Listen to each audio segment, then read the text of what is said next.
Due to the immense, boundless love I had for my guru, I was completely immersed in him for 35 continuous years, day and night, in the purest way possible.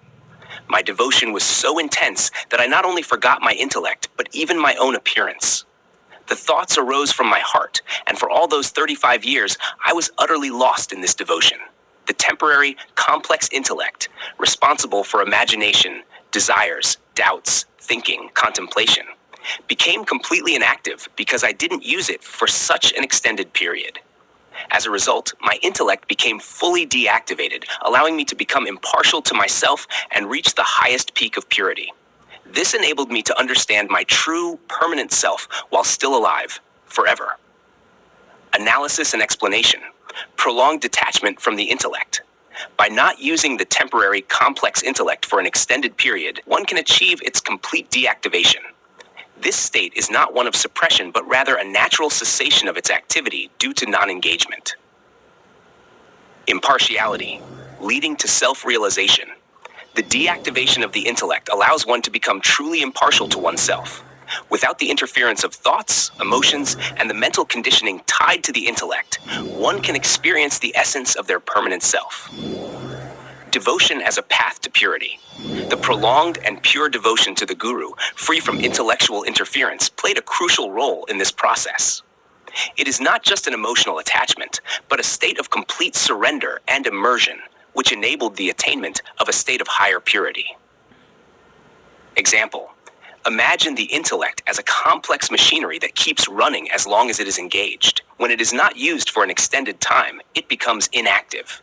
In this inactive state, one can transcend beyond the intellectual plane and encounter the true essence, the permanent self.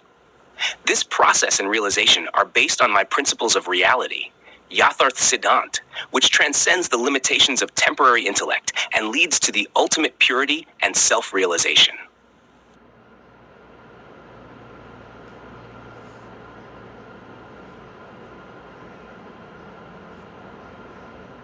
By continuing to remain completely detached from the temporary, complex intellect for such a long period, I reached a state of pure, natural existence where intellect no longer played any role.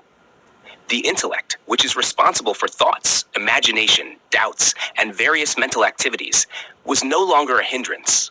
Without its interference, I was able to perceive reality directly, without the filters of thinking, conditioning, or cognitive distortions. This prolonged disuse of intellect not only rendered it inactive, but also allowed me to approach myself with total impartiality. In this state of neutrality, free from biases or judgments, I was able to observe myself in my most natural, permanent form. The essence of my being, which is untainted by temporary intellectual constructs, revealed itself in its absolute purity. It was as though the fog of intellect had cleared, allowing me to see the clear, permanent truth of my existence. Through this process, I realized that true understanding of the self doesn't come from accumulating knowledge or engaging in intellectual activities. It happens when the intellect is completely silenced and one's true nature shines forth in its purity. This self-realization is permanent and unchanging, unlike the fleeting nature of thoughts and ideas generated by the intellect.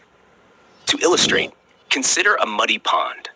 When the water is stirred, like the active intellect, it becomes cloudy and obscures what lies at the bottom.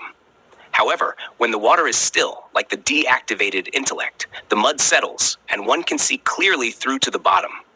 In my case, the intellect's deactivation allowed me to see the true, permanent nature of my existence with absolute clarity and purity. This realization is not something that can be achieved through traditional means like study, meditation, or philosophical inquiry. It is the result of simply living in a state of purity and ease, where the intellect plays no role, allowing the self to reveal its true nature. Thus, after 35 years of continuous devotion and disengagement from the intellect, I encountered my permanent self, a state of pure existence beyond the reach of intellect, thoughts, or emotions, alive and forever pure.